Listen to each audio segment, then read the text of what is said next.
to shape policy on behalf of the people who have been in DC for a long time, forever. Those folks who are blasting the sounds of familiar faces in Backyard Band, those are go-go bands, for those who don't know, outside of the T-Mobile owned store in the corner of Florida and Georgia. And we have someone who is already doing that work who we can work alongside. So please welcome to the stage, Lindsay Parker.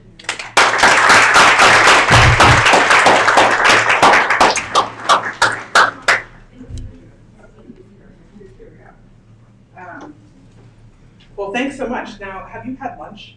Yes. Okay, great. That's all I wanted to make sure. I was running in here trying to feed myself and realized that it's a good thing for all of us to have eaten before we talk.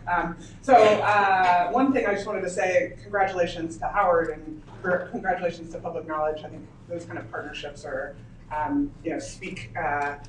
It's wonderful for me to see that happening in Washington, D.C. And this group of people makes me smile. This is sort of why I like to do what I do. So thanks for being here today, and thanks for bearing with me as I sort of talk a little bit about what we're trying to do here in DC. And we could use all of your thoughts and your help in doing just that. I wanted to say that I live around the corner from that T-Mobile, so it was front and center.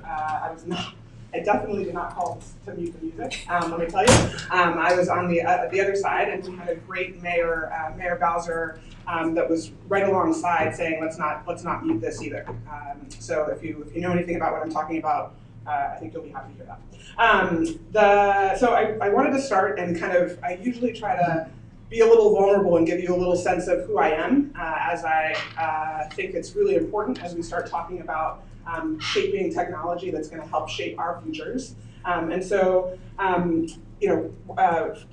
have this honor I've had this honor for about 3 months now to serve DC Mayor Muriel Bowser and the residents of Washington, D.C. as the Chief Technology Officer. And so everybody goes, well, what does that mean? Well, the truth is, I've got a team of more than 600 people trying to think through how we create an infrastructure to allow for the innovation that we know needs to happen in our city in order to be a more inclusive and diverse city, the inclusive and diverse city that we all love, and that's why we sort of choose to live here. And so I'm gonna kind of go back a little bit. I'm the product of multiple generations of public servants. Duty to community and country is firmly entrenched in sort of everything that I think through. And I was fortunate enough to grow up product of a dad from inner city Baltimore and a mom from Delaware. Her parents moved around a little bit. And I have no idea where I was from, but I went to kindergarten here in DC. And so here I am coming back to the city that I know the most in the US. So I was fortunate to grow up in 6 global cities before turning 16, due to my dad's career as a US diplomat. So dinner table conversations revolved around the interplay of politics, diplomacy, trade, and how that really shaped geopolitical stability around the globe. So you didn't think I was going to talk about this, did you? We're gonna get there. Dad was assigned to NATO when we lived in a Flemish-speaking community in Brussels about 30 years ago this year. And I vividly remember watching on CNN the many hopeful faces in the crowd as the Berlin Wall came down. Not knowing that I was witnessing sort of a major first step in the democratization of information. Does anybody else remember that? I think about half the crowd, yeah.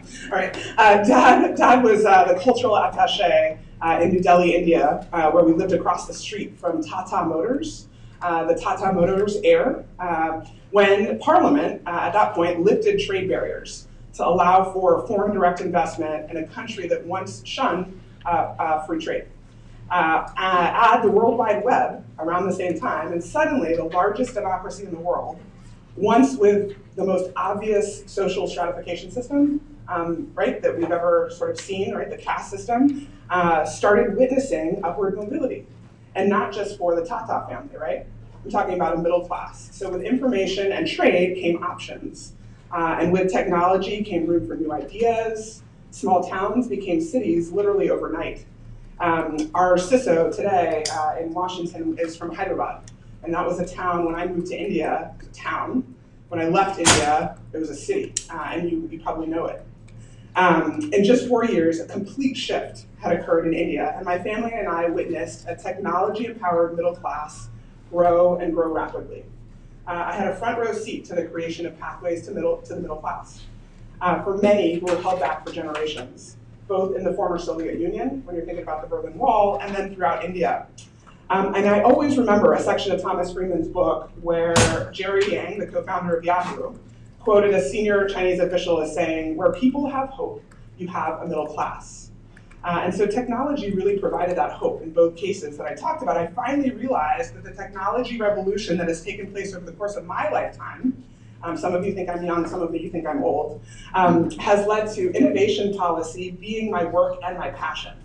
As I believe it's key to retaining American competitiveness. And more specifically, I think it's innovation policy in our urban centers that's going to help us find a way to break those cycles of poverty so that we can remain competitive and really so cities like Washington, D.C. can continue to grow and prosper.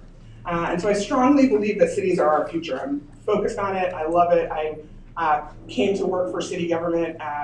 Adrian Fenty convinced me to come work for him and think about economic development policy almost 10 years ago. And it was the best job I ever had. And so I tried to leave. I went to Symantec. I tried to leave. I worked for Gabby Giffords. And I rapidly, I loved Gabby, still love Gabby, but came back as soon as Muriel Bowser decided to run for mayor, because there's a lot to do, and we get to do it really quickly. And so we continue to look for those innovative solutions to keep DC on track, right? To become an even smarter city. I inherently think that cities are smart, and what we are doing today is thinking about how to make them smarter. And it's got to be responsive to that diverse and innovative community that calls DC home. So it's our diversity that I believe is both a resource and a source for learning. It's what attracts some of the big players, think Amazon, and the startups. And it's how DC has become one of the top cities in the US for inclusive, female-driven entrepreneurship. So if you don't know, DC has once again been named the #1 city for women in tech. Most notably because women in tech are making 95 cents to every dollar our male counterparts make. Still more work to do. DC government is, if you don't know this, I want you to know this, if you take away nothing at all, we're a city, county, and state all in one. And we regulate and implement city services. We also kind of regulate ourselves, which is interesting. So we're providing a city service, we gotta go get a business permit or a building permit to build a building for DC government. It's kind of a weird world. We have big challenges, and we have some of the smartest people at the table finding some big solutions. Smart cities is not really just a moniker here. When we find the technology that solves a problem, we can operationalize pretty quickly.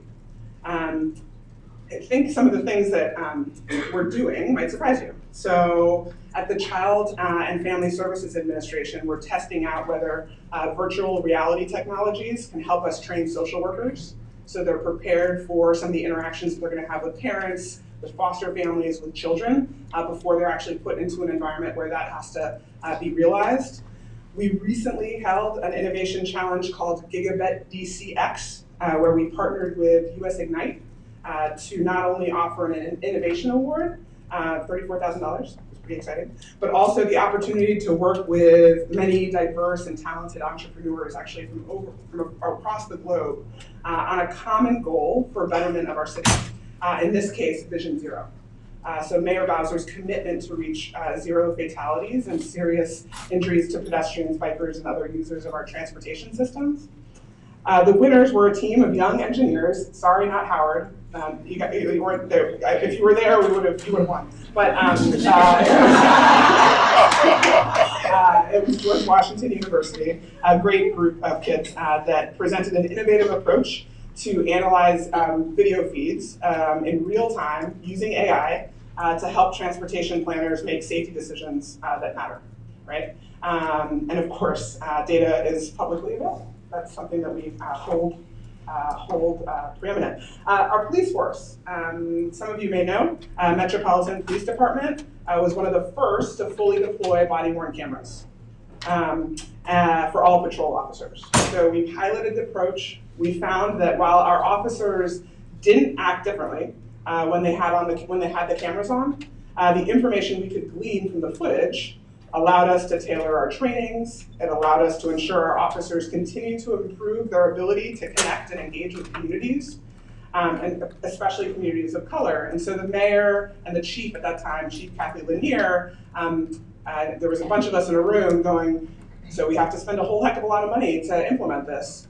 We didn't see anything from the pilot that actually suggested that this would change behavior. And the mayor said, you know what, we gotta do it anyway.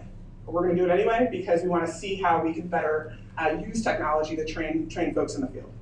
And so as CTO of the nation's capital, I'm tasked with looking for ways to leverage technology to securely and more efficiently provide user-centric city services, making for a smarter DC.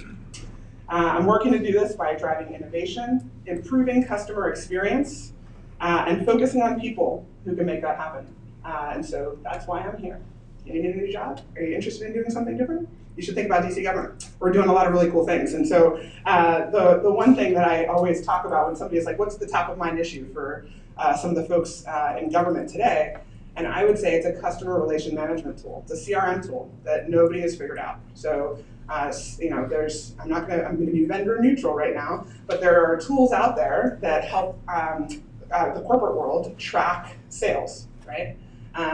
They are it's sort of a linear cycle that everybody understands. You catch the person, you get them excited about doing it, they swipe their credit card and you move on and you try to get them to do that again next month or the next year. With government, it's not really as cyclical as that, right? What we're trying to do is gain trust.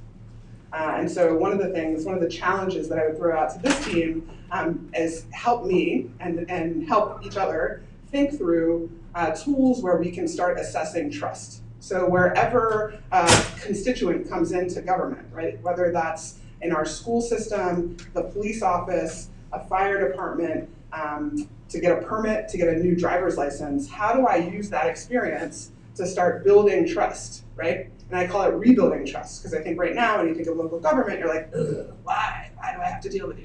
However, if you think about our Department of Motor Vehicles, I don't know if you've gotten your license renewed lately, but I hope that you've had, and if you are a DC resident, are you a DC resident? Okay, you've had a better experience than the guy sitting next to you who didn't go to the DMV in DC. That is my hope. We've done a lot of work to streamline that process over the last 8 years, in fact. So that being said, I'm really working hard, and here it is. My communications team is really good.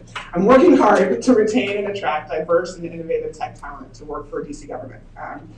Whether you're at the beginning of your career, the middle of your career, the end of your career, we can use you, and you can find a really interesting path forward, designing, thinking, working with a really neat group of people.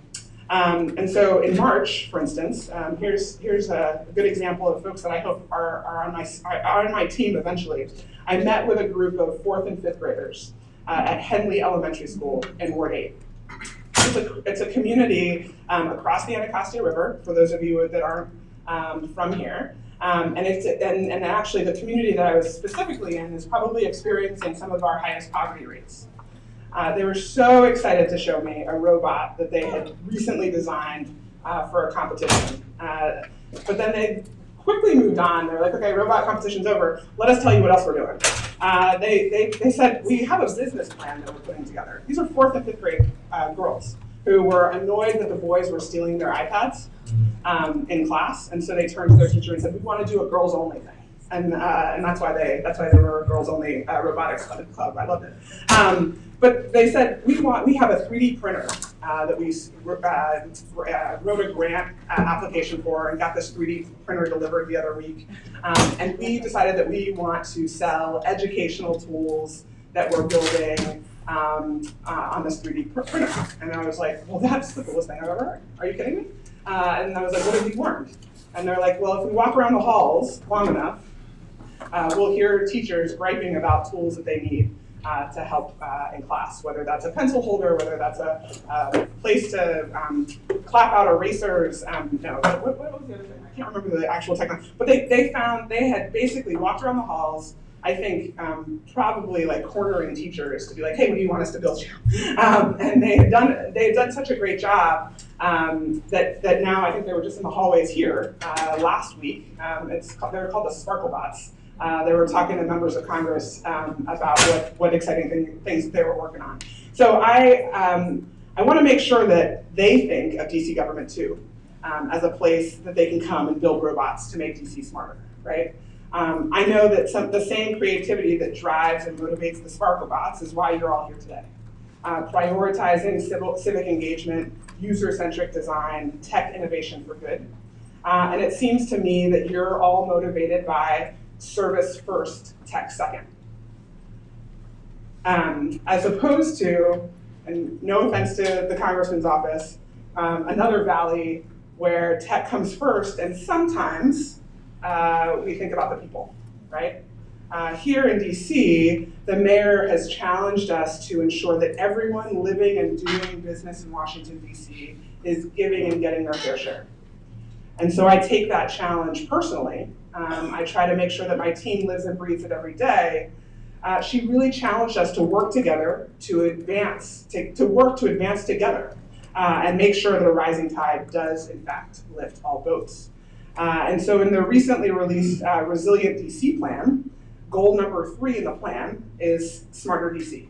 And I'm so excited because we all envision a DC that embraces these advancements in technology while minimizing the negative consequences of change, while thinking about an inclusive way, the diverse audience that these technologies are going to have to touch, and making sure that we're building solutions for all. And so a smart DC is really one that works from the roots and finds a solution, not the other way around. So our mission is simple. How do we support our residents in solving our city's biggest problems? It's our reward that drives us, and it's really being able to see the firsthand results, to see firsthand the results in our neighborhoods, our communities, and our residents.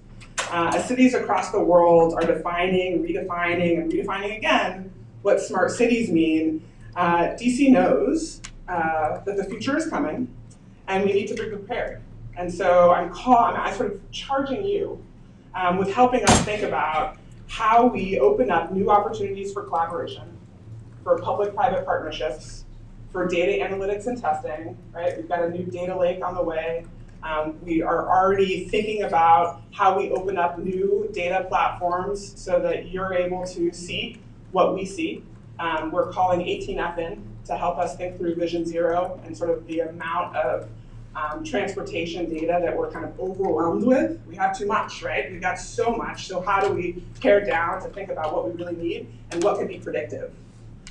We want to provide values that guide and drive innovation with purpose. And we want to do that with you by ensuring that our inclusive innovation ecosystem in DC has a seat at the table for everyone to grow and to innovate. So we have a really critical responsibility to prepare DC for the technological changes that are at our doorstep, meeting the diverse demands of our residents, businesses, and visitors. You know, there's a whole bunch of people here that like cars, bikes, you know, they don't really get along all that well. A lot of diverse needs. I'm excited to have the opportunity to bring what I know about resident desires and expectations, agency operations, strategic communications, and the levers at our avail throughout DC government to my role. But I'm even more excited to say, we need your help. And each and every one of you have a unique position, a unique role, and we want your voice as we think about a smarter DC. And so whether or not you live in DC, I encourage you to think about it, try to. And if not, and either way, you know, check out the Resilient DC plan, resilient.dc.gov. See what we're doing at Octo, octo.dc.gov, octo.dc.gov. We've got 1,100 open data sets for you to play around with.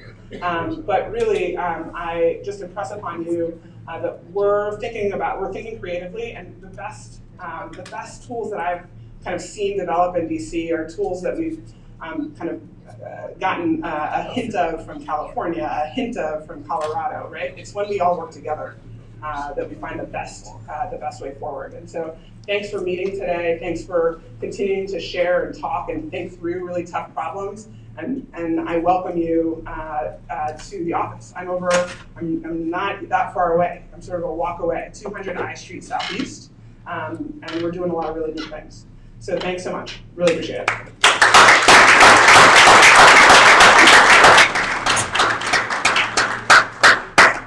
All right, we're gonna, if anyone wants to ask a question, 2 questions, let it be a question, not a statement, it's a question.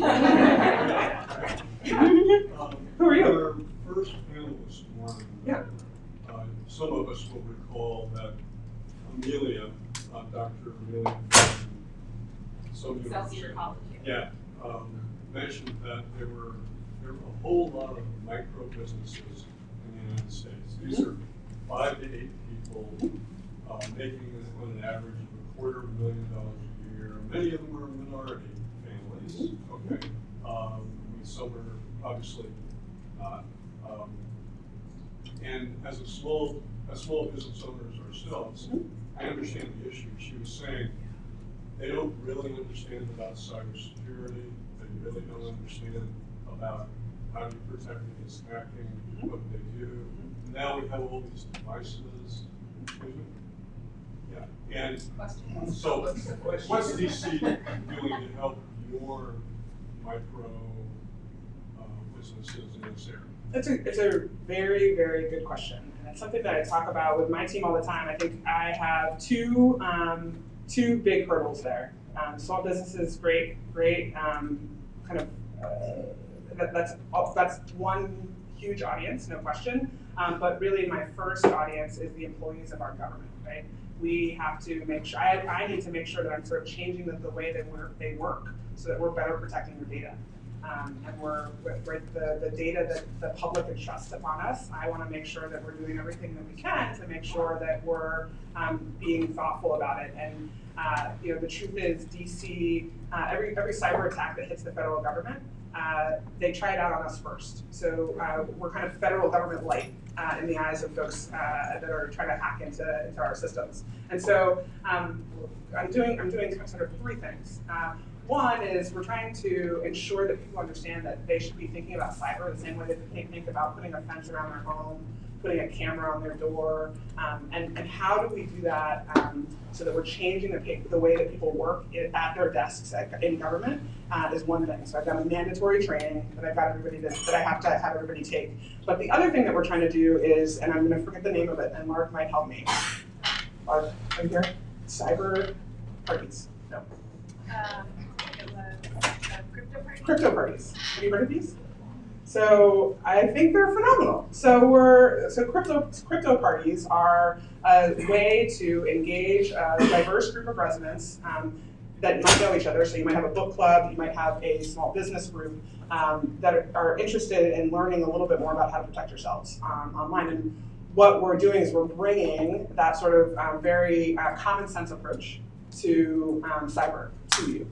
So, talking about the fact that not everybody is going to have the same need for the same type of protections. We're going to be comfortable with, utilizing Apple Pay. Some of us are going to be comfortable with having our credit cards on our phones. Some of us are not going to be comfortable with that. But what we need to do is kind of remove the fear and make sure that we're giving people the tools. And so that's what we're working on. New York City recently launched an app that says that if you download it, it's unclear. So basically, it's like a cyber app. I'm afraid of that. I don't want to provide a tool from the government that's like, here, this is going to help keep you safe, because I think the liability is 1, ridiculous, and then 2, it's not going to be. I'm not going to be able to put together an app that's going to keep you safe. And so instead, it has to be an ongoing conversation. And so starting with those crypto parties, we're going to start actually in communities of color at first. Because I think there's a greater fear of sort of the technological change that's upon us. So we've heard in more of our smallest government entity is called the Advisory Neighborhood Commissions. And we've heard more rancor about the fears of 5G and what that means in communities of color. So we're going to start there first. Yeah. Sorry. Who are you?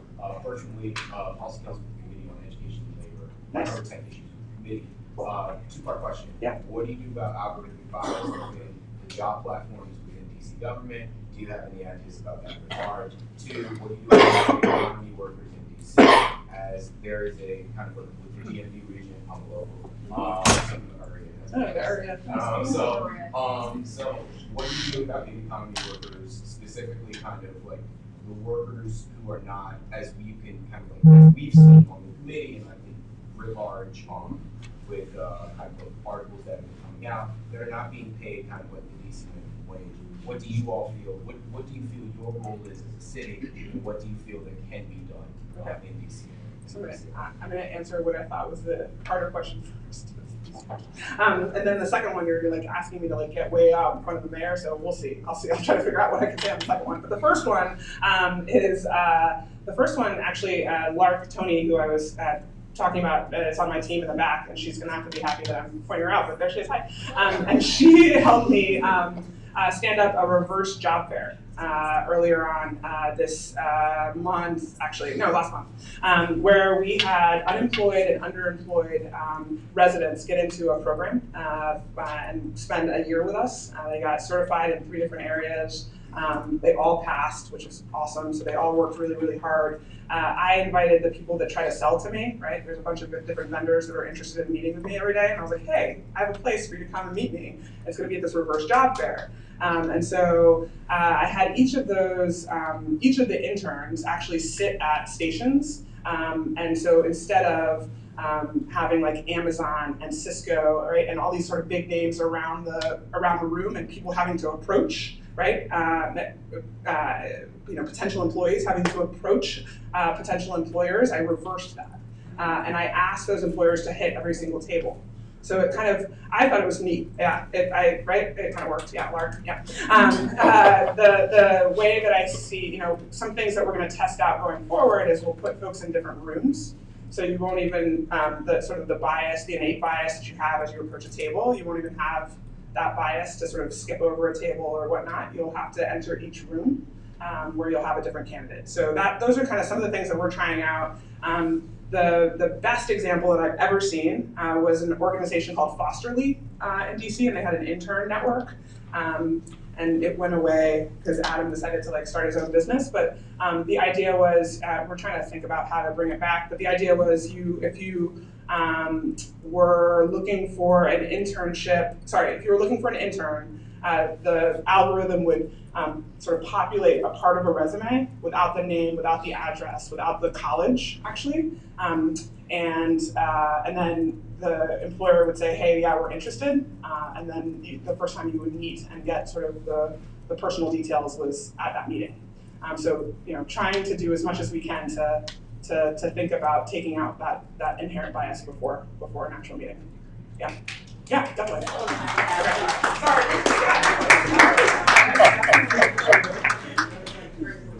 All right, let's give Lindsay Parker another round of applause, please.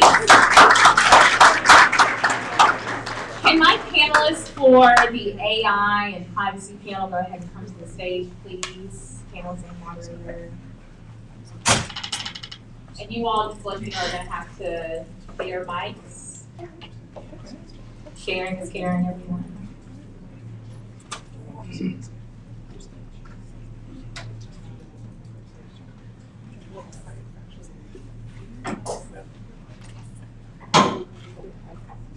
All right, I'm going to begin by introducing our moderator. Yosef Getachew serves as the Media and Democracy Program Director for Common Cause, where he leads campaigns to engage the public and policymakers on key initiatives around media reform and broadband access. Prior to joining Common Cause, Yosef served as a policy fellow at Public Knowledge, where he worked on a variety of technology and communications issues.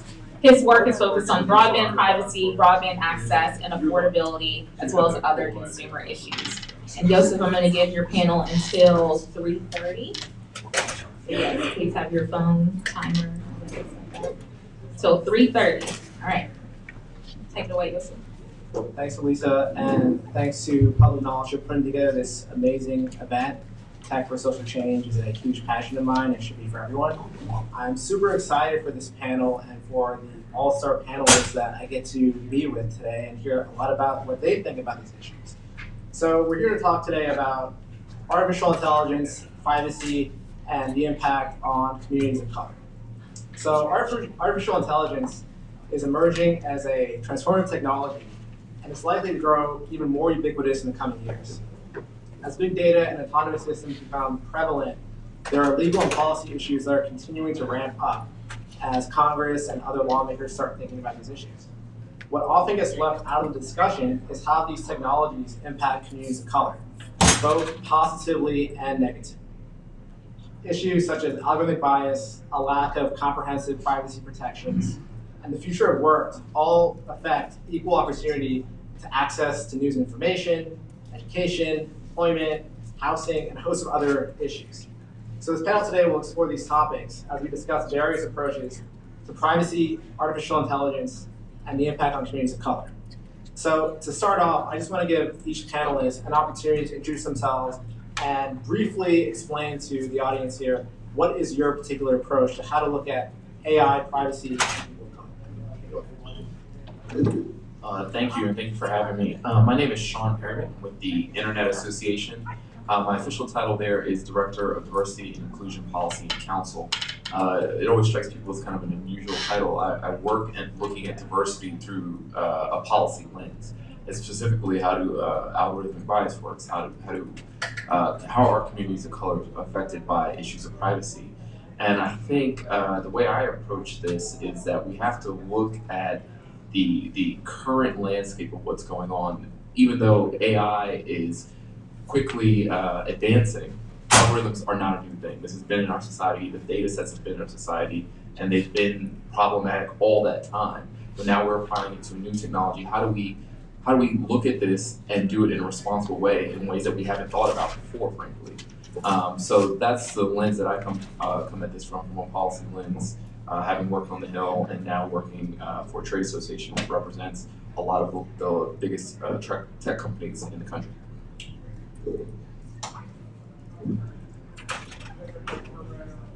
Good afternoon. My name is Natalia Conde, and I'm a tech policy analyst, and I'm a fellow at Data and Society Research Institute in New York City.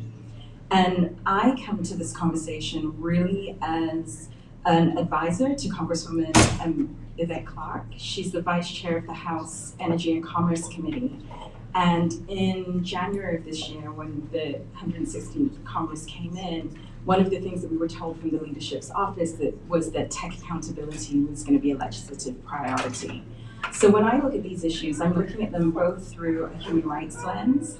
So thinking about how can we ensure that these technologies that are being developed, many of which are nascent, we keep hearing that they're advanced, but quite frankly, I sit both in the research and development world as well as the policy world, and a lot of these technologies are still experimental, but they're being used on test cases, which is, in my opinion, problematic. But also looking at market structure and how can we think about changing incentives, because the other part of this is incredible wealth is being made and concentrated outside of communities of color. So can we enact antitrust and other vehicles to try and create economic equity, as well as some of the concerns that we would look at through a human rights lens?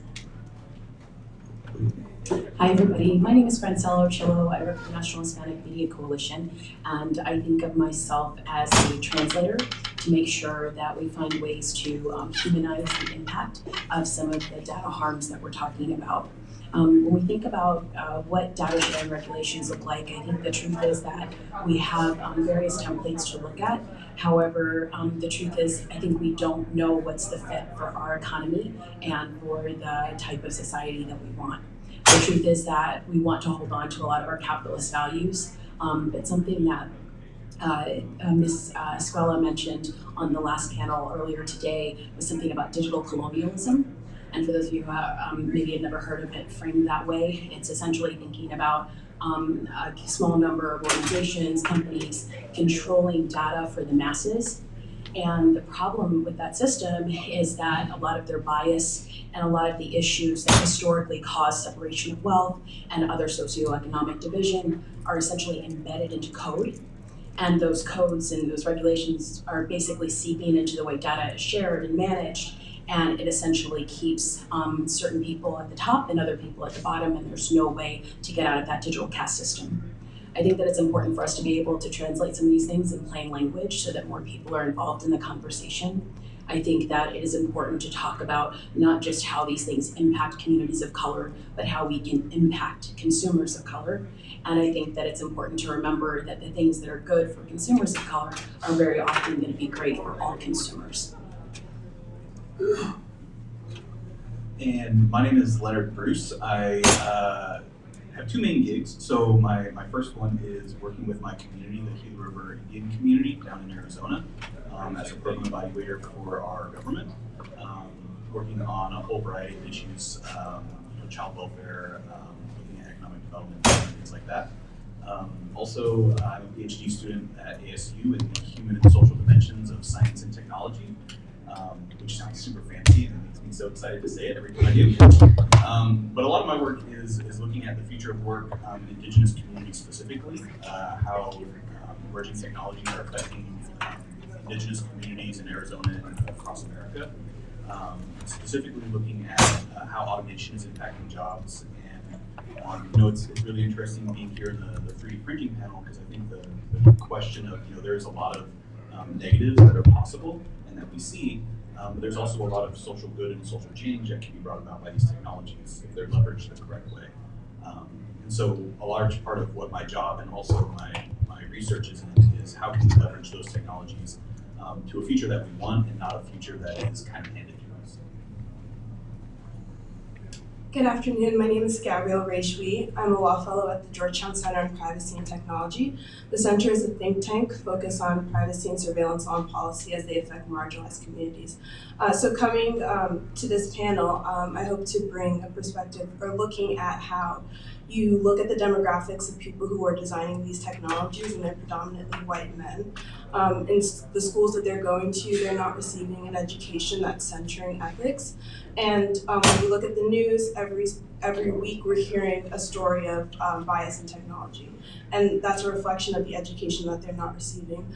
Communities of color obviously care about these topics, about privacy, about AI, but they're not in the rooms and they're not given the chance to share their concerns. And if you empower these communities to share their concerns, we will see a change in the stories that we're seeing.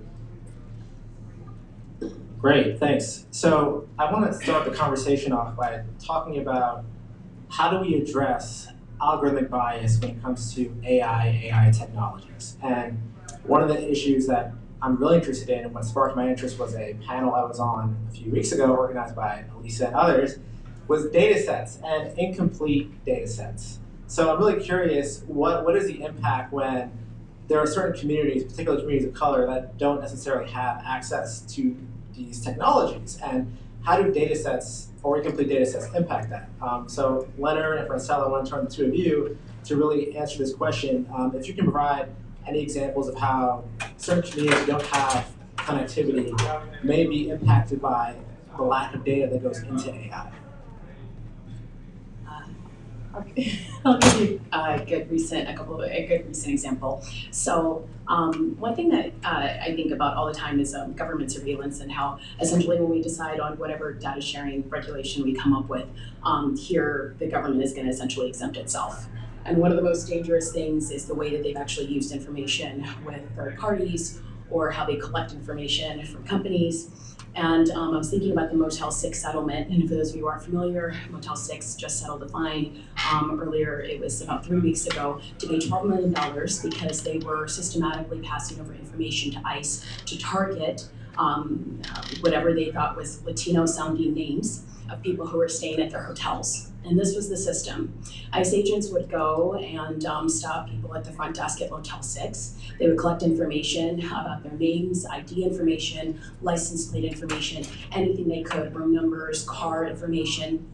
And then they would target the people and stop them. And they would detain them. Sometimes they would question them, and if they weren't satisfied, they would open up deportation investigations. That led to hundreds of deportations, and there was absolutely no consequence because those families won't be reunited, and those people are legitimately living in fear.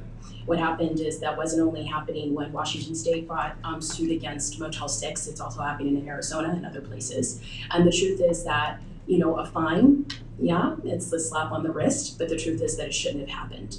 And those people are among the most disconnected population. Latinos are only ahead of Native Americans living on tribal lands in terms of disconnectedness. And so the truth is most of them don't have access to go and find out what type of information, whether it's the government or their apps, phone tracking, anything. They don't have access to find out what kind of information is being collected about them. However, they're constantly being targeted and, in that case, deported.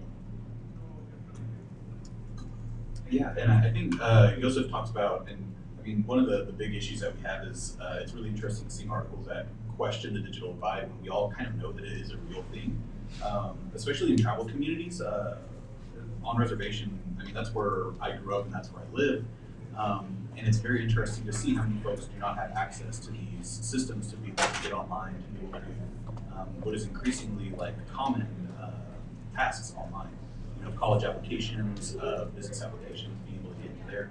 But I also think, and that same panel that Joseph was on, I watched was about data dissonance. And one of the scary facts is that when we talk about algorithmic bias, we talk about there's a lot of data that is not going into those data sets because folks are not having their data captured, which can be just as problematic as getting over-surveilled. And so one of the things that I looked at was, there was a great report that came out about the mosaic of America that came out from Walmart and McKinsey in collaboration talking about future work. And so they broke down every American county into kind of one of 8 different archetypes of how is automation going to impact these different counties. One of the things that was left out, which is often left out, is how it's going to impact Native American reservations. And it's really problematic because these are sovereign nations. There's 573 unique tribes in America, and when we're not included in that conversation, it makes it really hard to be able to come lobby on the Hill when we don't have that kind of data and research to be able to back up our claims and our concerns. Super helpful. So Sean, I want to turn to you. Maybe you can talk a little bit about how the tech industry has addressed data deserts and what actions they've taken. Yeah, I just wanted to weigh in really quickly. Tech has done some things. Microsoft, Google are all trying to, what we're talking about here really is twofold. One being broadband access. We're trying to get to these communities, whether it be rural or urban, that don't have broadband access. And we're doing initiatives that do that, but really this needs to be a government-led solution because the economics of it are such that you're not going to make a rural community more dense. And that's the only way for it to make economic sense for a lot of these companies, unless you put some other incentive from the government in there. But the other thing we're talking about besides broadband access is power, because a lot of people here probably live in some way or another, live in an IoT connected device, whether you have it on your watch or whether you have a smart thermostat. You're generating millions of data points at any given time throughout the year, and you can imagine how much that is over a lifetime. And you use that data to benefit you in some way. It could be whether for your healthcare, it could be saving, conserving energy, or whatever. These communities that have already been marginalized are left out of those data points, and they cannot use that data because they don't have connectivity. However, they are still subject to algorithms and AI in the most perverse ways because they're being surveilled. If you look at what's going on in New York, where Congresswoman Clark is from, they just had a low-income community that installed facial recognition technology for all its residents to see, I don't know what they're monitoring, whether the right people are going into the house or whatever. But that is notoriously technology that can go awry, that can be inaccurate, especially for those communities that they're targeting. So we have to think about not only just protecting people and their privacy, that is important and paramount as well, but also there are communities that are left out of the data conversation other than for surveillance and law enforcement purposes. And we have to somehow reconcile that, what's going on there. Interesting points. So there's clearly issues with lack of connectivity, surveillance that disproportionately impact communities of color. I want to shift the conversation a little bit and also start talking about, all right, our communities who do have access or who are actually actively participating in using these technologies, there are still harms when it comes to biases, inherent biases, and algorithmic biases. So I want to turn to Gabrielle. Maybe you can start talking a little bit about what are some of the commercial data practices or uses of technologies that disproportionately impact our communities? Sure. So everybody beats up on Facebook, so we'll start with them. When you so looking at their advertising algorithms, Facebook collects a lot of information on you between the posts that you liked and the pages that you follow. Their algorithms are able to create a profile on you, and they have what they call a look-alike audience. So they get to predict your race, your age, things of that nature, even though they don't collect that information from you. You turn around and you look at what advertisers then do with that information. And so in 2016, ProPublica put out a report that advertisers were able to target or exclude certain communities from seeing housing advertisements. And then you can imagine with employment advertising as well, you target trucking, jobs to men, and then nursing jobs to women, and so that's one example of the data practices that they do. You look at Amazon as well. In 2016, when they rolled out same-day shipping originally, they excluded predominantly neighborhoods of color, and so that's not necessarily a practice where they took data and then committed a harm. But you see how when you're invisible or you're not included in the data, Amazon defended themselves by saying that, we looked at where we had warehouses, and so that's how we determined those things. But when you take the picture of the communities that were excluded and you put the maps from redlining back in like the 50s and the 60s, it was almost 100% a perfect match. And so we're seeing how these algorithms are either using data then to exclude people from opportunities like housing or from commercial services, and how it's just a continuation of the stereotypes and the bias that we've been seeing for years. Super helpful. There's definitely a lot of discussion about how advertisements or data practices are specifically excluding certain communities. Michal, I want to actually turn to you. When we talk about these biases and how our communities are being excluded or targeted one way or the other, how are lawmakers actually looking at AI technologies? How are they looking at some of these practices? And what's the view you think they should be taking? So in April, Congresswoman Clark was the House sponsor for the Algorithmic Accountability Act, along with Wyden and Booker in the US Senate. And when we look at that act, we were thinking about it in two ways. I do agree with Sean that there are some parts that are government responsibilities, so certainly around public education, to your point, to make sure that people understand that what algorithms are and how they impact them, but we were also looking at industry. And there are tools that can be used to audit algorithms, to think about the inputs that they're using, to make sure that the racial proxies are not then visited upon the marketplace. So for example, popular input is zip code because it can be got from census data, it's free, but with zip code, the history of redlining and the racist history of redlining then gets perpetuated out. So, and the issue that we are looking at in the bill is actually a commercial law issue. So if we look at the Facebook algorithm, the Google algorithm, the Amazon algorithm, these are protected by, these are black boxed. So they're protected by commercial law because the company will argue that's our secret sauce. That's how we know to do what we do and we do it well. And one of the things that we're trying to do in that bill is really argue that if Google search, for example, which is ubiquitous, is used by over 90% of the population, it's actually much more of a public utility than it is a private product. So we need to be able to look at that input to find out how it's impacting the American people. We're levying personal fines against company owners as well as fines against the companies themselves. And even within that, there are arguments, like the FTC are gonna levy this $5 billion fine. But Facebook just made, if you look at their Q1 earnings, Facebook had $15 billion, in Q1 earnings for 2019. So levying a $5 billion fine is like a parking ticket. Like it's a lot probably to you and I. Well, it's a lot to me. I'm not gonna speak in the room, but it's not a lot to them. So how are we thinking about changing incentives? I don't know if that was too long, but we're just trying to think about ways of taming the beast when the beast is so big. That's actually super informative, and thinking about alternative ways or ways outside the box to tackle some of these problems.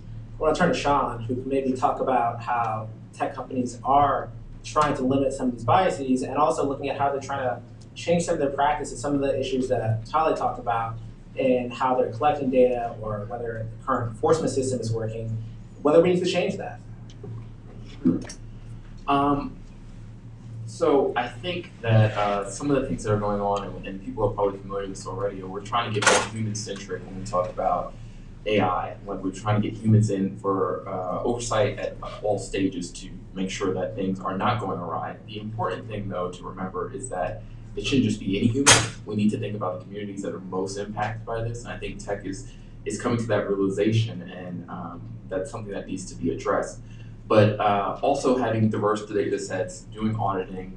I think someone mentioned it earlier, we cannot be, with AI, at least some of the consequences of this, you can't just test out in the wild, essentially, right? You have to make sure that it's implemented in a responsible way. But I think what's important here is we talk about risk assessments, and I sort of smirked a little bit when we talk about taming the beast. I don't want to minimize what happens in tech. I think there are certain things that are very concerning that goes on in tech, where we talk about advertising, where we talk about picking, whatever you use our AI for in the tech platform. But there is algorithms and AI being used to sentence people unfairly. There's AI and algorithms that are being tracked. Like you have LPR, license plate readers, that are tracking your every movement throughout your city, and then that's being used. So when we talk about taming the beast, like I think we have to think about what is the risk here? What are we really talking about, and with the real dangers that are with some of this technology? And I think there are companies, a lot of times when we focus on the technology, we aim at tech and not technology. So what I mean by that, we're aiming at the tech industry, which there are a lot of things that need to be fixed within the tech industry, and they're taking some responsibility for that. But when we talk about the technology, that's used by banking, that's used by law enforcement, that's used by the legal field. Your mortgage, how your mortgage is calculated, they're using AI for that, and a lot of the data they're using may not be being used responsibly. So I think that there is a need for us to have this conversation and talk about how we regulate these sort of things, but we have to make sure we're having the full conversation of how this technology is really impacting our society, and it's not limited to one industry. Thanks. So I want to actually take what Sean just said and marry that to what Tyler just said, and kind of compare the different viewpoints, and hone in a little bit on how specific communities are using these technologies, some of the biases they might be experiencing, some of the disproportionate impacts. I don't know if Francella and Leonard, the two of you, can maybe talk a little bit about how are the indigenous communities or the Latino community actually experiencing some of these disproportionate harms. So I think it's interesting because like me and Sean have had this conversation before, is that algorithms are not new. I think it's a great, like AI is a great buzzword, and it's bringing some of these big core social issues to the front. So I mean, one of the things in my community specifically, like I have a very clear example of this, is like car loans. And having a vehicle in Arizona is really important, because if you're not living in the metro area, you're pretty much screwed for getting anywhere unless you have a car. So when you look at something like that on observations, one of the things, and this is, there's a variety of social reasons for this, but it's really hard to get a car loan.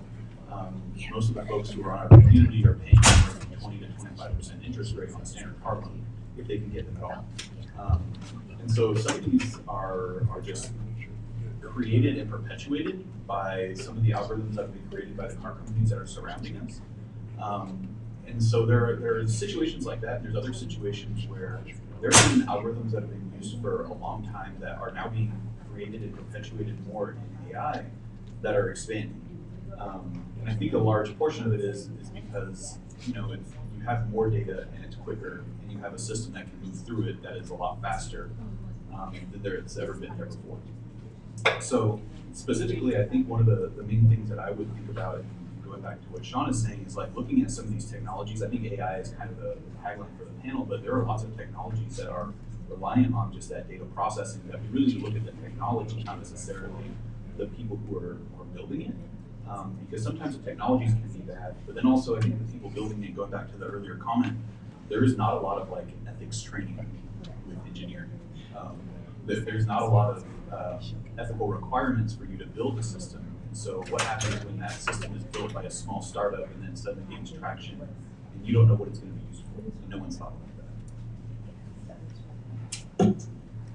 When I think about the impact on Latino communities, I think a lot about what are essentially the far-reaching consequences of feeling like you are in a community that's constantly over-policed, constantly under surveillance, constantly targeted, whether it's online for predatory lending, whether it's by your government, by watching all the time and hoping for deportation leads. The truth is that it manifests itself into people who are maybe in mixed status families not wanting to enroll their kids in school, not wanting to seek medical services, not wanting to take advantage of government services that they're entitled to because they might work and pay taxes just like all of us, and they still don't take advantage of it because they don't want to put their information into a system that they really can't see into and can't control.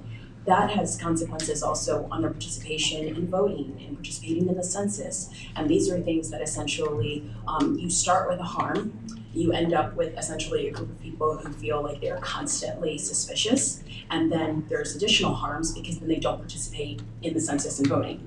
So we create new problems from those original, from where we started. But one thing I do want to make sure is that that cannot be separated from this conversation is digital literacy. Because the truth is that once people do have access, do they really have the tools to be able to navigate, oh, I can control my privacy settings on this app, or, oh, this is how I turn off my tracking. Like, does the ordinary person know how to do that? Because a lot of us who have several ways to log in, if I have my cell phone, my laptop, right now, it would take me a second to walk through some of my apps to turn off certain settings. And the truth is that for people who have limited access, do they necessarily have the opportunity or even just the know-how to be able to do that? So I think part of the reason why some of those voices just are simply not included in this conversation is because we haven't given them the language.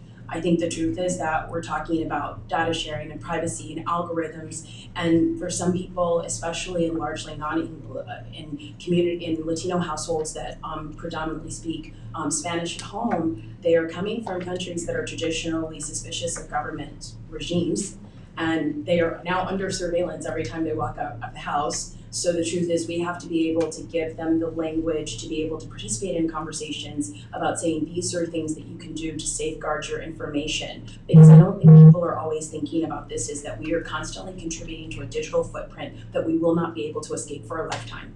Your credit score will stay with you forever. The rate that you're paying for your mortgage is going to be similar to the rate that you pay for your next mortgage. These are things that we create this digital footprint, and have we given people the tools to be able to help shape their own profiles. Super helpful, and that leads perfectly into our next discussion on privacy.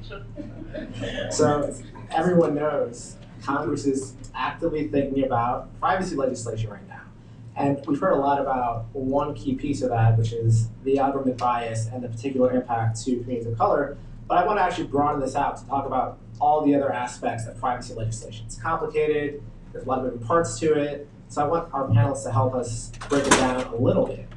So Gabrielle, I want to start with you. So outside of the algorithmic bias issues, what are some of the harms that communities of color are experiencing from a lack of privacy protections or the current privacy regime that we have now that isn't as adequate as it could be? Are you asking about like what should privacy legislation? Yes. Okay. So I think step one is kind of taking a step out from just privacy in particular. At the center, we're trying to encourage the conversation not just to be about privacy, but about data practices writ large, so that we're encompassing all of these things, so like including your algorithm that's deciding what mortgage you get or how much you pay for a car loan. We're hoping that like this legislation centers civil rights protection, so there's strong anti-discrimination language in the bill to ensure that it's not only, you know, Facebook that can't use an algorithm against you, but also, like we said, like these other industries that are also using algorithms. We're hoping that the FTC gets rulemaking, strong rulemaking authority, in addition to empowering state attorneys generals so that they can also bring claims. We think about California or New York that has a history, or like in other states I should say, that have strong histories of consumer protection, and making sure that they also can also help the Federal Trade Commission in this work. I'm sure Francella will have other things. I'll turn back to Francella in a second. I want to actually go to Matale. One, if you have any additional thoughts on what should privacy legislation look like outside of the algorithmic bias issue, because there's a lot of other issues that we haven't talked about, some of which Gabrielle mentioned, but also what is kind of the issues of privacy, or how tech companies are looking at it, what are some of the concerns you have with the approaches they might be taking? So one of the projects that I'm working on now is looking at facial recognition, and really not so much that this is a very technology-centric conversation, but there is another part of this, which is usage. And specifically from my perspective and the people that I'm working from, we want people to be able to invent, we want to make sure that there's innovation, but we also want to make sure that the deployment of these technologies are in the public good. So just to correct Sean slightly from earlier, I serve a New York-based, New York City congresswoman, and within the district that she covers, it's actually a landlord that wants to replace keys with facial recognition technology because it would be more convenient to look at your door and it opens than use a key. People in New York we are a city that believes in striking, marching, telling people to get the hell out, telling people to leave us alone, and that's basically what's happening. And the reason that we're concerned about that is the secondary use. So it's not just this Fourth Amendment question around surveillance that we're concerned about. We're also concerned about once those faces have been captured, and we know that IBM has this project for 1 million faces, and they are using arrest data for people that are perfectly innocent. They're using pictures of people that have been sex trafficked, and all of these really, really horrible ways of diversifying the data set. If you're enterprising and you have these faces anyway, and you're in an African-American community, in an African-American building, there's nothing to say, because we have no regulations or laws around this, that those faces could be captured and then sold on. And I think that that's really the issue. So as I'm looking at facial recognition as a policy area, I'm thinking about the use of facial recognition, and I'm going to be in San Francisco in the next couple of weeks speaking to some of the people out there, because they want to ban it.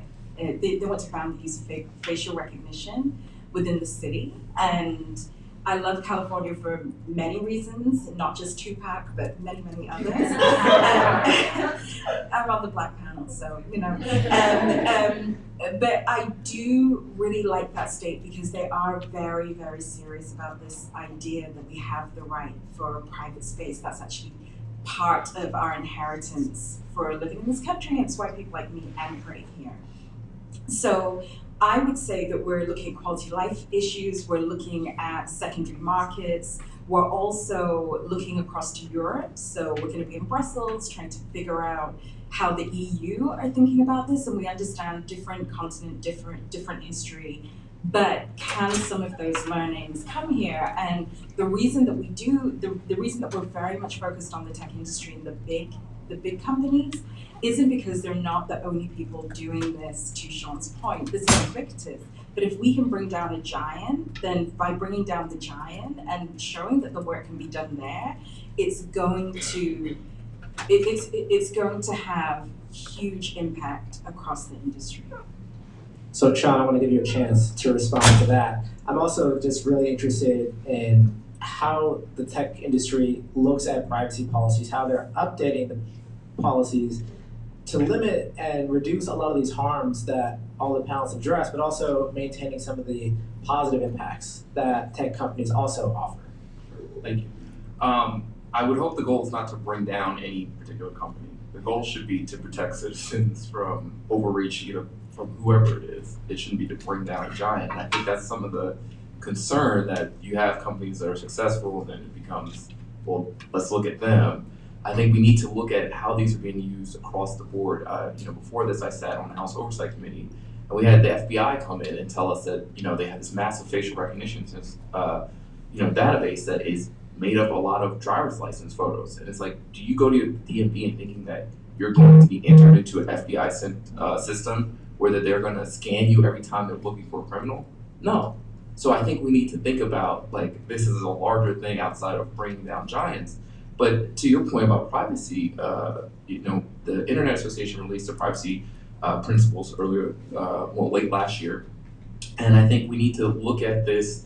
I think the industry recognizes there needs to be a federal legislation on privacy, period. There has to be something.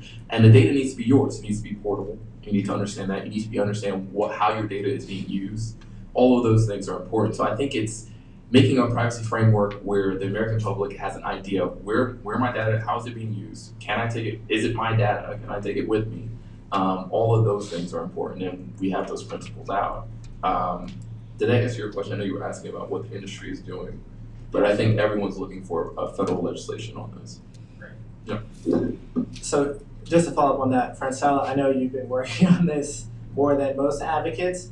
I'm really curious to hear your thoughts on some of the issues that we've talked about with the various provisions to privacy legislation, but I'm also curious in all of your advocacy, what do you see as the role for members of color, for Tri-Caucus members to really play a role in shaping privacy legislation?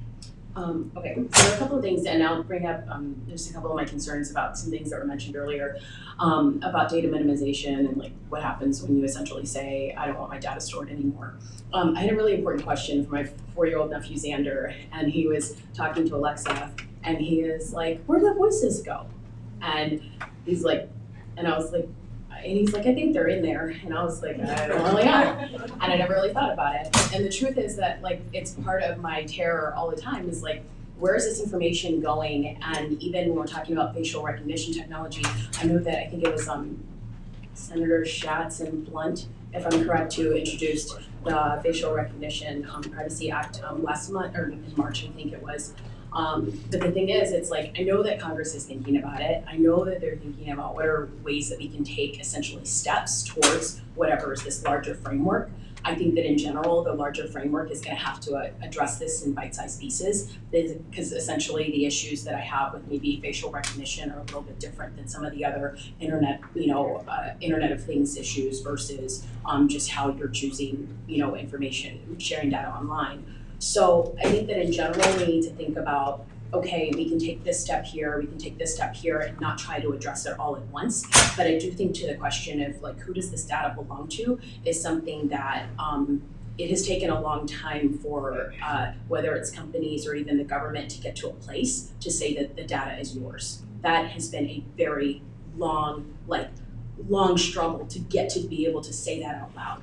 Because the truth is that once you claim the data is belonging to you, then all of a sudden you are vested with these new rights that didn't belong to you before. Because remember, a lot of the times before, you have a lot of third parties who are sharing your information that are saying, I've manipulated it to the extent that it is no longer yours because it cannot be re-identified. Is that really true? I don't know, because you won't show me your algorithms because they're proprietary. So we have this riddle. And so the truth is that we have to decide, okay, fine, we're in a riddle. Let's start deciding on what can we actually find a solution for right now.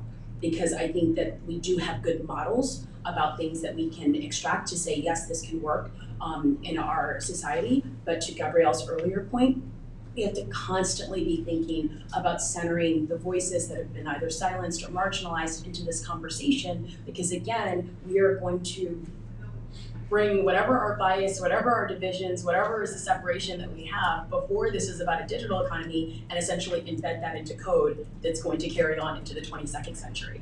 So I think that we should be thinking about this with a forward-thinking approach, and I think we should think about what can we address bite-sized pieces at a time.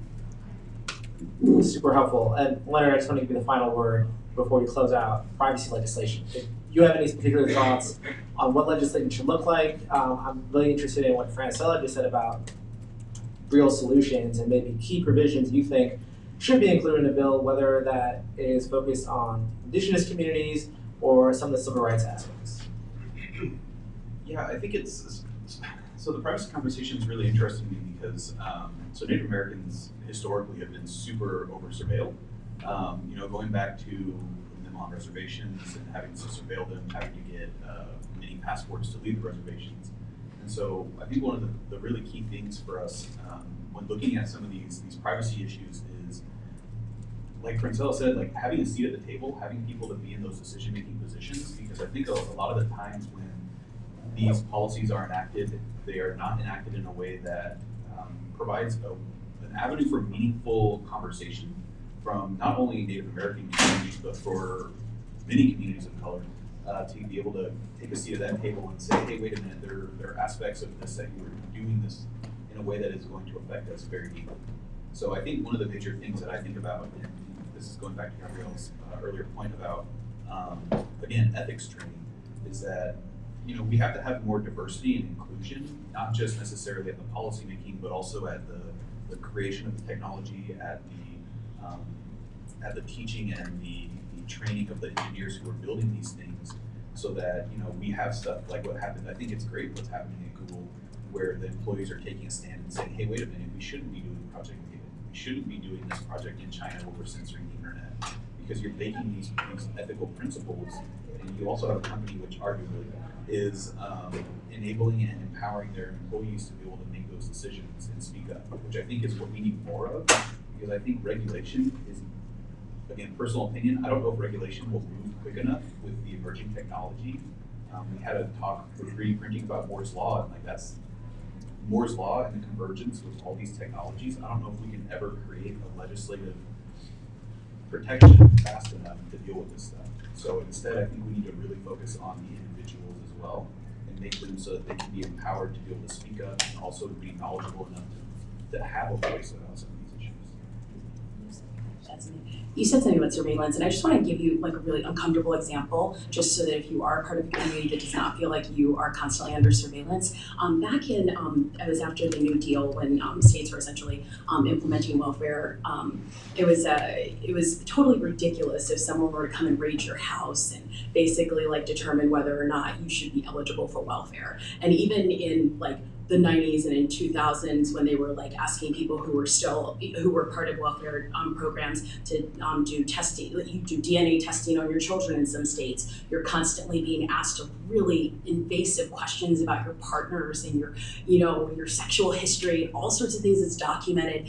And the truth is, if you were in a group of people who's never been surveilled, I'm just giving you an example of poor people who are constantly under surveillance by the government. If you were to ask rich people to like undergo something that was so ridiculous, to say, I'm gonna raid your house and decide whether or not you should have to pay this amount of taxes or that amount of taxes. I'm gonna ask you to log the DNA of all of your kids to make sure that you're eligible for certain benefits. That would sound ridiculous. And the truth is that the problem was that when the government was trying to implement these rules, it was kind of like people in a room that were probably very homogenous decided that this was gonna be a great idea because they were raiding houses of people of color. And I just want us to be thinking, whenever we're thinking about whatever framework we come up with, if we can find a way to include more voices at the beginning, we won't have to raid people's houses because we built it together. And I think that's the way I want us to kind of think about how we're approaching the problem solving. That's a great point. And I think including more voices, more diverse voices is just a strong point that should be prevalent in all of these issues today. And that gets to the third and final issue we'll cover before questions, which is AI and the future of work. So Leonard and Gabrielle, I'm really interested in both of your takes on how will AI impact the future of work, particularly in communities of color who hold current positions right now, that are likely to experience automation? Sure. So with the future of work and automation and how it's going to affect communities of color, if we aren't, taking a step back, the surveillance aspect, we're seeing that again in the future of work, where algorithms are managing workers. And then maybe you didn't see, but there was a lot of news articles coming out about Amazon automatically firing workers because they weren't working fast enough. And so when you think about these warehouses where it is people, maybe not only people of color, but these are people who are marginalized, who don't have as much power, that's something that we're going to start looking at. When you think about gig workers that are also predominantly people of color who are now, this is their only form of income, and the algorithm is telling them to do this and that, and they don't know how much money they're getting paid. That's what we're looking at. And so if the culture is and the guiding star is profit, we're going to continue seeing a lot of these principles where you need to pack this box in 5 to 15 seconds. And if you don't do that, then this is going to automatically fire you, because now we need to make sure that our company's model is on a customer clicks, and they send in all the information, and in 4 hours we need to make sure that's ready to ship. We can't, this is my views, not the center's views, but